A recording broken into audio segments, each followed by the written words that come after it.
Hopinder. Welcome to the MHR Show and welcome to MHR Campus. Thanks for coming in and joining us today. Thanks, Andy. Thanks for having me. So we're talking about benefits today. Mm-hmm. So you work with Inc. Employee Benefits. I do, yes. Yep. What work is it that you guys do and how do they benefit other businesses? Okay, so firstly we partner with MHR for a number of years, and to give an example of the work that we do with MHR is we partner and look after their employee benefits package. Mm-hmm. What that means is reviewing it, ensuring that benefit packages are relevant, mm-hmm. Tailored to employee needs, yeah. And ensuring that the benefits then run through the year as they should do, and employees actually maximising at the best out of the benefits package. Now, lots of organisations and the conversations we've been having over the last couple of years have all been about employee well-being, financial well-being, health, physical well-being. Yep. It's really important to address that in the employee base. Yeah. In your view, why is it so important that businesses are addressing health, well-being and benefits? Yeah, absolutely. So the dynamics of the work environment have changed through the years.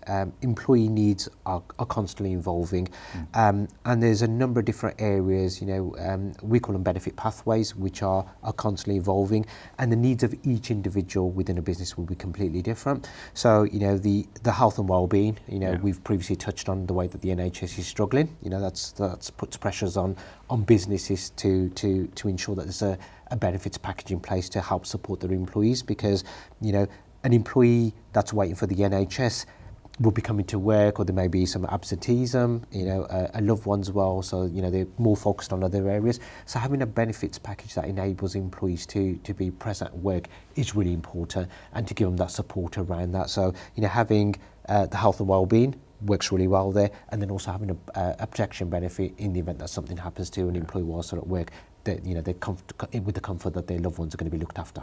What different forms of kind of benefits packages are out there at the moment? What should businesses be discussing? Because you talked about health there. Yeah.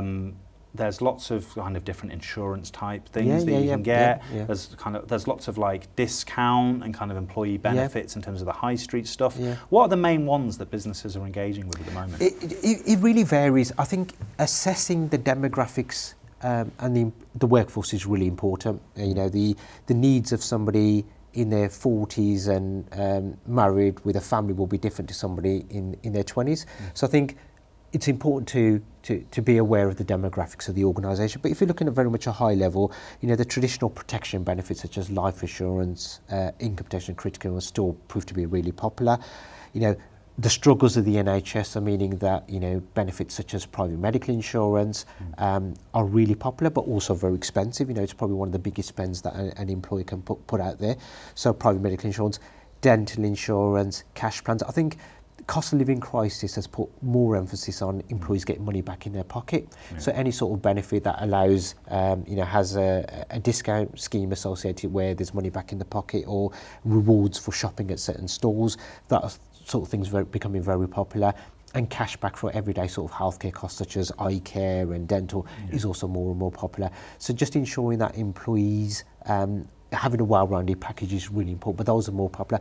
And again, I think outside of traditional benefits, as we can call them, I think as the demographics of the workforce changes, I think sort of in-house benefits are also really important. So social days, social committees, helping in the environment, that's all becoming more and more popular. So there's a range of benefits, economically and socially responsible vehicles are becoming more and more popular. So there's a whole range of benefits, but it's important to tailor it to the needs of the business and the employees. I'm glad you covered that actually, because it's often a grey area, isn't it, in terms of benefits packages you can provide for an organisation, or an organisation can provide with an external party, or in-house ones. Yeah. Sometimes the in-house ones are usually seen as softer things that aren't really tangible, and sometimes we talk a lot about businesses that sometimes we get that wrong. So they'll go, well, we've got loads of benefits, we've got beanbag chairs, and so it's like, is that a benefit? Actually, some of the benefits are the things that add, like you say, that social purpose, that change, that that enhancement to a way of living. That is a tangible benefit, even if it's not an external add-on. Absolutely, absolutely. It's all part of the package. You know, the paternity leave, allowances, holiday. It's all part of the package, and then within that you'll have the insured benefits, you'll have some of the social, and then you'll have some of which are the HR policy. So it's all encompassing in terms of the part of the reward and remuneration packages as we would define it. So it's, like I said, it's important. Just everything's tailored with the the culture and the mission statement of the business. What are you looking to aspire? What sort of organisation are you? What sort of employees are you recruiting? It's a very competitive environment, whichever industry you're in at this moment in time, and so it's important to ensure that you're aligned to your competitors, to ensure that you're not going to be missing out on the best talent because your benefit package isn't up to scratch.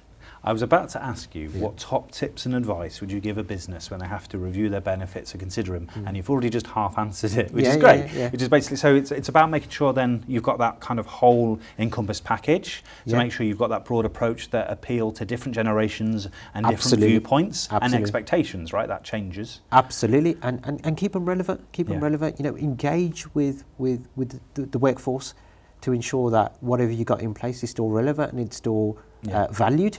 And if it's not, look to change it. Look to change it. And then also it's tying it to your mission, your purpose, your vision and values as a business to make sure it's reflective of the kind of the tribe you're developing, your community as a workforce. Exactly.